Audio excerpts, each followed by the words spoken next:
All right, I'm here with Cadwell Turnbull, who's thank you so much for joining me, my friend, and Yeah, good to absolutely. meet you face to face, having spent a lot of time with your writing, and now we get to finally chat. So excited to see you. Thanks for coming on. Thank you for having me on. So what we are doing today, and what we've been doing the last couple of days, is interviewing the authors who have contributed to this most beautiful series of anthologies. Oh, I wow. think I'm the first person to like have these just showed Yeah, up I'm like so two jealous hours of your ago, physical copies. dude. That's Well, so great. they're heading your way now. They are so stunning.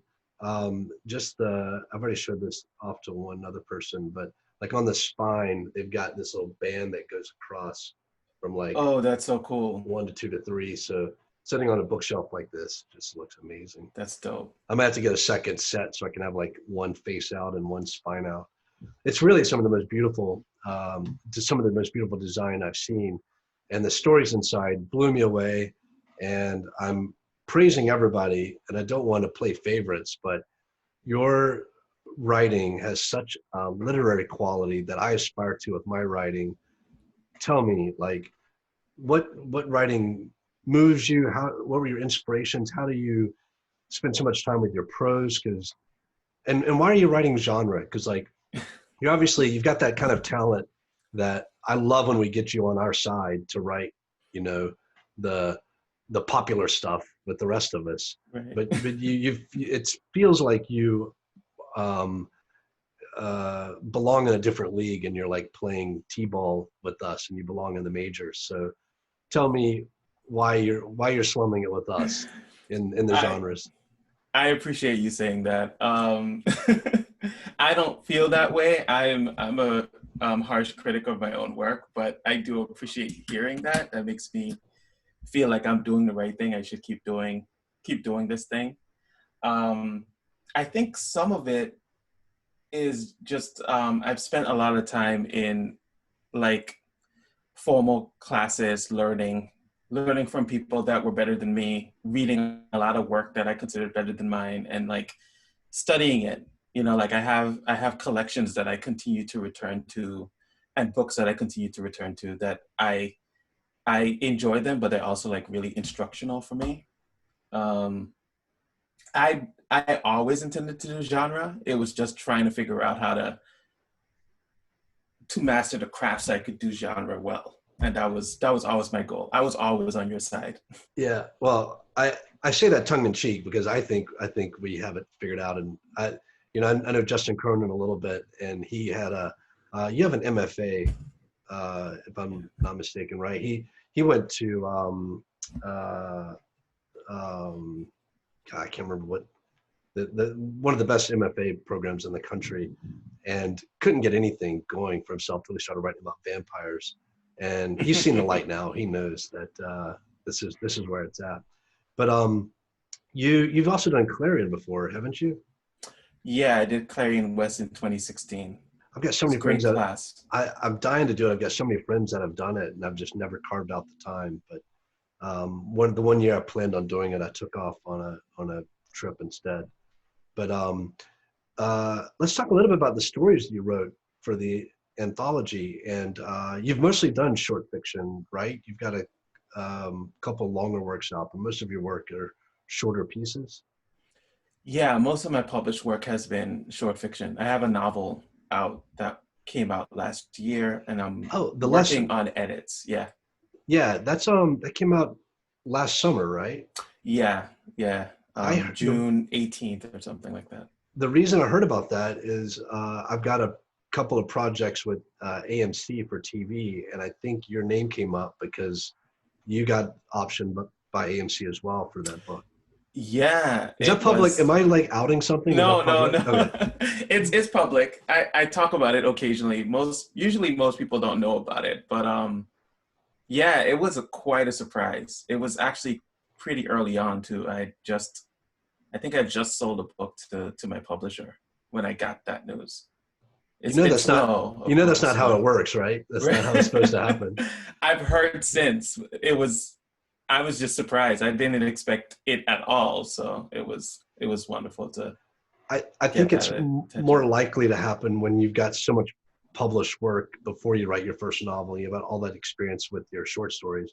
I haven't read your book. It's on my to be read pile, but the people I know are familiar with that say it does not read like a debut novel. And I think if people aren't into the short fiction, they don't often know how much you've done. Like they think your first novel is the first thing you've ever written, and they don't see all the blood, sweat, and tears that went into all the other pieces before then. Right. Yeah. And some of my short fiction, I don't want to play favorites with my own work, but my short fiction, I have some of them are my favorite work. I love the lesson. I spent 7 years working on it, but sometimes I want to like talk about my short fiction and people are like, what? That's, unless you're like in the genre, you don't really consider those things important. I'm the same way. I push people towards, well, A, because I don't want to take up too much of their time. So I'm like, you should read one of my short stories to make sure you like, want to read anything else. But I tend to push the things that are going to make me the least amount of money, like a short story Yeah, that's available online for free. I'm like, you should go read that. I should probably get away I'm from that. exactly the same. Now, some of the things you write about in this story are, you wrote these before the current events. Like you wrote these a while ago, and some of them seem um, more topical now than at any time. Like you're writing about incarceration and topics that we've been trying to deal with for over 100 years in this country and for thousands of years in human history. But it reads like a story you wrote last week.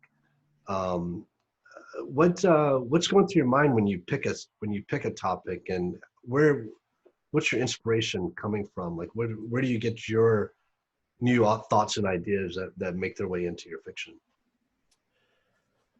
Well, this one came out of conversations I was having with people that like lefty people that are interested in economics and the arguments around job guarantees and basic income and that sort of thing. And so I'd And heard full employment, which is right, that to me sounds like a dystopia. Like I want full unemployment. I want a future where right, none of us have to work unless we want to. right. And this is a conversation that I've been hearing from people that are in different sides of this. So there's like the basic income people that are just like, just give everybody enough money to deal with their necessities, and then they can choose to do whatever they want to do with the time that they have.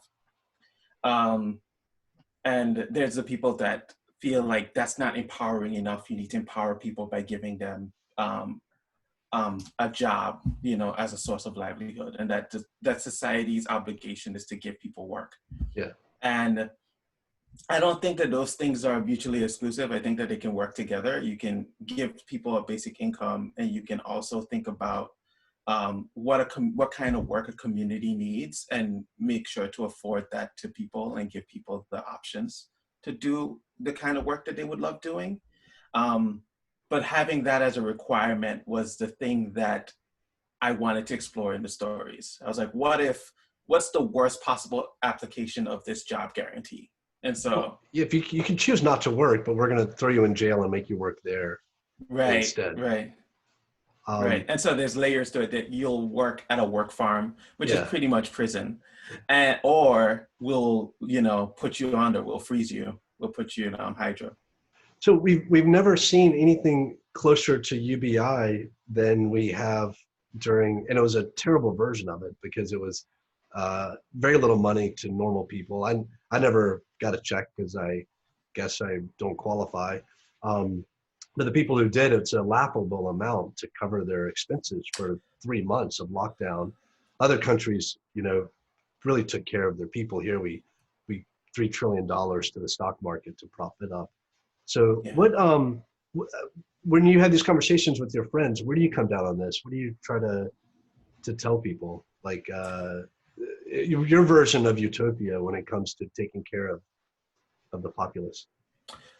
I mean, if we're talking about like dreams of dreams, like what I hope our society would look like, it would be enough resources, and however this would be. I think that maybe a basic income would be the best way to do it, but there's other ways you could do it. You could just socialize it. I think that having universal health care, which is, I feel like should be a given now, but We're the only um, developed country that doesn't do it. right, right. Universal food, shelter, transportation, education, um, all of these things that we know, clothing, all of these things that we know that people just need, and then have a job guarantee on top of that, that the society will find work if you want to do some work that is in service of your community or the society, and that there's enough of that basic stuff taken care of that people can live comfortably, and that everything that everybody else does is for luxuries, Yeah. for doing more than the basic necessity.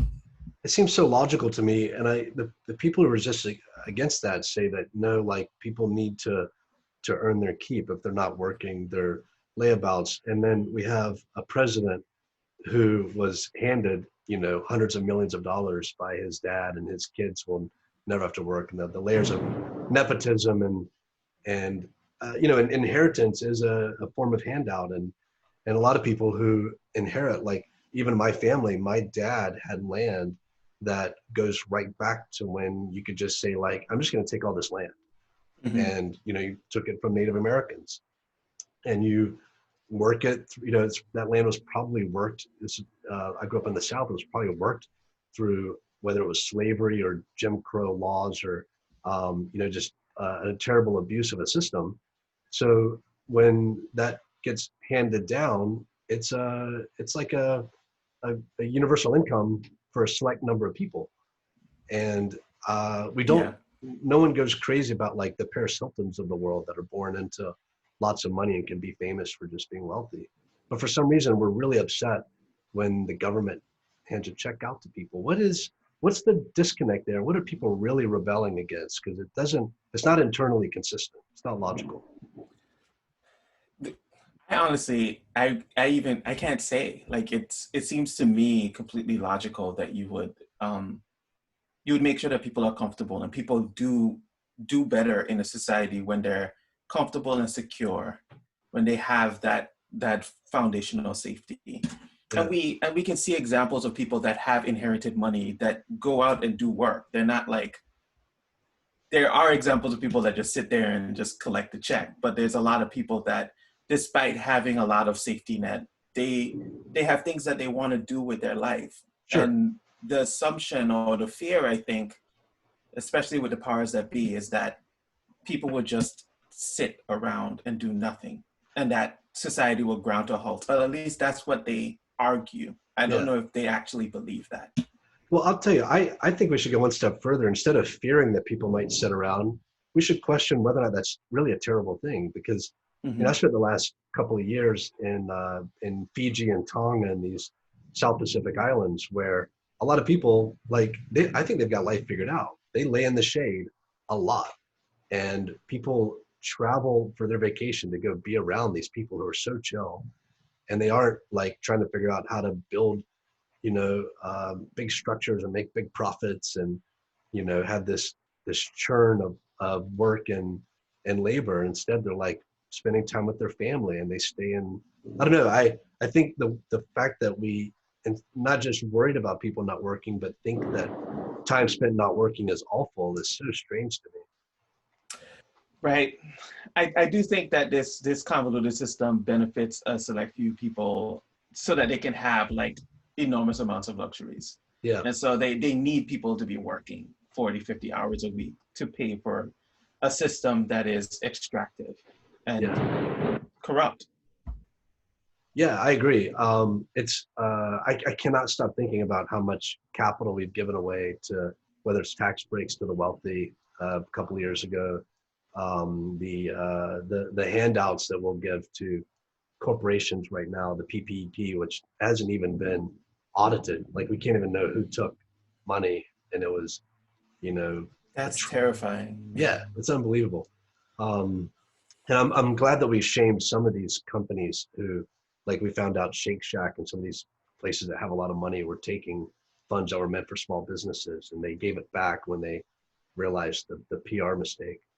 But I agree with you. If people should have their basic needs met And then you think about the how much creativity and entrepreneurship we would unleash just to have people not having to stress about their rent and their food, and free people up to use their minds. It seems like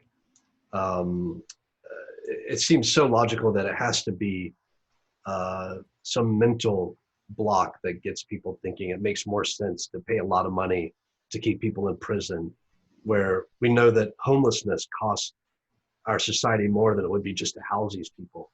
It's not even a financial thing. It's like often cheaper to do the humane thing. But when we feel like someone's getting one away from us, like they're taking something from us, we just can't seem to allow it to happen. One of the things that like I talk to my friends about this all the time. This is what we talk about, and I need to get on this this group of yours, because this is like my girlfriend drives her crazy. I want to talk about this stuff like all day long. I have a best friend from back home in St. Thomas, and this is the stuff we talk about all the time. And one of the things we talked about was like, I don't even have a problem with people being like rich and wealthy and having several cars. That's not a problem for me. The problem is at it being at the expense of so many people. And so if like everyone's comfortable, everyone's has a home, has security, has education, the opportunity to get education if they want it or need it, and to self-actualize, then no one's coming for you then. Like I feel like this makes this scenario where everyone's getting what they need is better for everybody, including the people that would work for these huge luxuries. They'd be fine because no one would be looking for them. I try to think of it as like a household. If you think of the way we choose to spend our money as a country, you think about it as, you know, as your household. And in our household, we've decided we're going to spend money on, the lightning crashing here. We can spend our money like building turreted walls and guns and all this other stuff to keep us safe before we send our kids to college, or before we get them healthcare, before we, set a broken bone. And we've chosen a wrong order of things, where education and healthcare are things that we could afford, but instead, like you said, you can have your yachts and everything, but let's take care of this other stuff first before we get to that point. And right, absolutely. Yeah, I think more and more people are waking up to this idea. Andrew Yang made a lot of inroads as a candidate this year, getting people to talk about basic income. So I think it's one of those things where what seems like a fringe topic now becomes accepted over time. And hopefully it happens through fiction. It happens through stories like yours, and, winning people over without them realizing they're being lectured to a little bit. Right.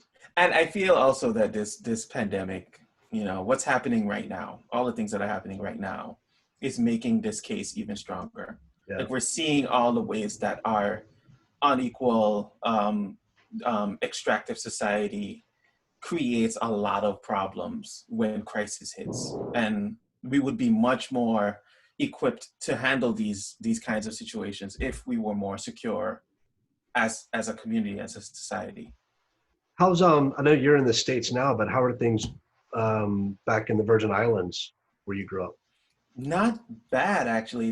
I think they just made it over 100 cases. This is 100 known cases. Wow. And so it's not bad. They shut down pretty early too. Yeah. People started staying home.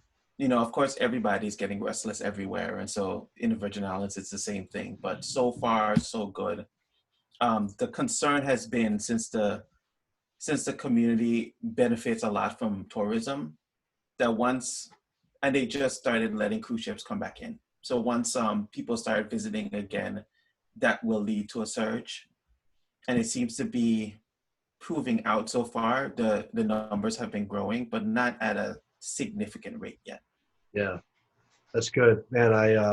I've got a lot of friends. I spent a lot of time in the Caribbean on boats over the years, and have a lot of friends down there on boats now. And man, it's some of these places that are weak in some ways show strength in others. So you've got islands that are like in the path of hurricanes year after year, but you see how New Zealand responded, and being a remote island really benefited some people, where it's been an economic struggle and a cultural hardship in other ways. But something to be said for having a lot of water around you, I guess, when a pandemic's happening. Yeah. It'd be a very boring zombie movie, but like imagine a zombie film taking place in the Caribbean. There'd be a lot of people hanging out, drinking under the palm trees, and then like, the zombies are like in the States running rampant, and everyone on the island's like, everybody's having a good time. Right. And if there is like a huge outbreak, there's some islands nearby and there's Yeah, you some just take a keys. boat to the other island. And like, Yeah. what are you working on next? Are you working with AMC on the adaptation, or just on standby there? Are you working on another novel, or what's going on? I am working on another novel. I'm in like maybe the seventh or eighth draft of this thing before I actually work with the editor in-house to like get it into shape. Oh, so you've Um, got a full draft written. yeah, I'm like almost there, I'd say. It's Congrats, it's man. um it's going well. And it's supposed to be a part of a series. So this is the first one, and there's two more after this that I'm nervous about. I have to like I set up a lot of things that now I have to pay off in the next two books. So And well, that's a conversation we should have sometime, because that's when I wrote Wool, the idea that I had to write a sequel and then conclude it in a way with that third book.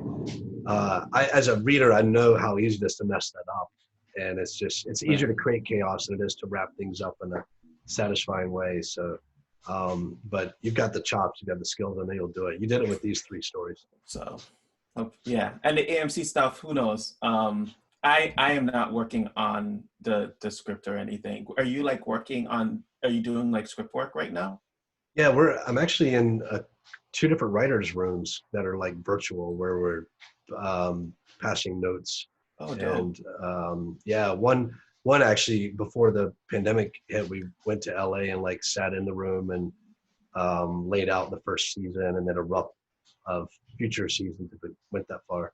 But I do all this stuff thinking that nothing will actually get made, that it's just an exercise in futility, and enjoy the process while you're in it. It's so out of your control when you're dealing with Hollywood. You're best to just assume, like, Yeah, take the yeah, option money and definitely. then never think about another penny. Yeah, yeah. There's a lot of waiting and seeing. Yeah. But when I see stuff that comes out now, it seems to be a miracle. I'm so amazed that anything gets made after seeing how many ways things can not get made. But hopefully you'll be one of the exceptions, because I'd love to see some of your stuff on the screen. We'll see. I've been holding out too much excitement until things stick, until I start seeing actual things in development. But yeah, That's the way to do we'll it. see. Man, thank you so much for coming on and taking time out of your writing schedule for us. Thank you so much for submitting these stories. It was an honor to read them before anyone else got to read them. Now they're out there and other people can join. But I feel like a total hipster that I got to read them first. And cannot wait for you Thank to you. get these in your hands and like check out these bad boys. You're gonna be really proud of them. They're beautiful. They look great. And I mean, thank you for your editing notes and everything. It was great working with you and John and Christy. So My pleasure, man. I learned more from editing you guys than you learn from my edits. So trust me, it all goes into my work. So thanks for allowing me to do it, because it's, as a writer, it's really wild for me to take a turn as an editor. I don't think I'm good at it, but John Joseph keeps asking me to do it, so I can't I think I you did can't a great job. can't displease them. Well, thanks, And man. this is a You great made it easy. project too. So Yeah, I love this, and it's timely. I know people generally, you think they wouldn't want to read something that we're living through, but I find the opposite. Like, you look at what goes crazy on Netflix, and people are watching pandemic films, and people are playing pandemic board games. And I right. think now's a time for social change and upheaval, and dystopias have always given us kind of a path for maybe shining backwards at what we did wrong and shining forward on how things can go right if we pay heed. And your stories definitely are a guiding light for that. So hopefully people will enjoy reveling in this as they're living through it. We'll Yeah. see. All right. Thanks, Cadwell. Thank you. Thank you for having me on. Yeah, man. My pleasure.